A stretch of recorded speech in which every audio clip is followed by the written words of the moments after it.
The term marijuana in the U.S. legal lexicon is government felony perjury that constitutes theft of terminology and definitions. We will always be able to prove these things. John Kaplan added the word marijuana to a biased British report that he heavily perjured into a U.S. law book.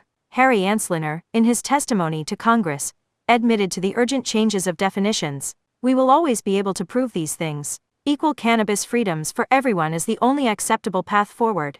Cannabis freedoms are historically evident and reserved by the people since before written language. It's empirically verifiable. The fact of the matter is history hasn't changed. We don't license liberties.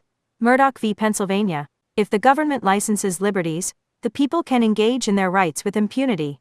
Shuttlesworth v. City of Birmingham, Alabama. These are legal facts. Article 4, Section 2, Paragraph 1 of the United States Constitution, which is supreme law. The citizens of each state shall be entitled to all privileges and immunities of citizens in the several states. Another legal fact. Idaho is in violation of the Constitution, the supreme law, which takes precedence over and supersedes state laws. Idaho has effectively seceded from the Union in this regard. Idaho is supposed to make laws with consideration to the laws in other states, but Idaho is being misoperated and run by criminals, so they don't. Verifiable unconstitutional legal reality. Given the history, the criminal behaviors, and many admissions of guilt on the part of the government, the abominable track record, other than quality control. Why, how could anyone think the government should have any authority over this flowering herbal food at all? Government wasn't justified in stripping the population, me, you, our friends, our families, the people, of their cannabis freedoms in the first place. We have no greater investment available to us than to uphold the inherent rights of the people.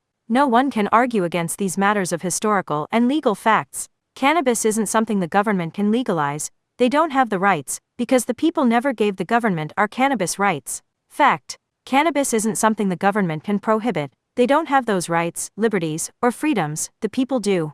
Verifiable? Provable fact. Equal cannabis freedoms for everyone. Or you are significantly contributing to the problems. Ignorance is no excuse. Everything in the U.S. after 1970, from John Kaplan's perjured marijuana report of the Indian Hemp Drug Commission as poisonous fruit, legally speaking. I'm not an attorney, just someone who has seen innocent people be murdered by police, had every single one of my rights violated, my life threatened, and my competency habitually questioned repetitively by willfully ignorant and anandamide deficient government actors. This is not legal advice. This is the legal reality. This is the historical legal reality with serious implications for our current day and into the future. Equal cannabis freedoms for everyone, or you're a criminal. Ignorance is no excuse to disregard the actual legal history, or subvert somebody else's freedoms while you enjoy yours. Hypocrisy. Currently, if you can grow cannabis for yourself, you should be invoking and affirming equal cannabis freedoms for everyone without exception.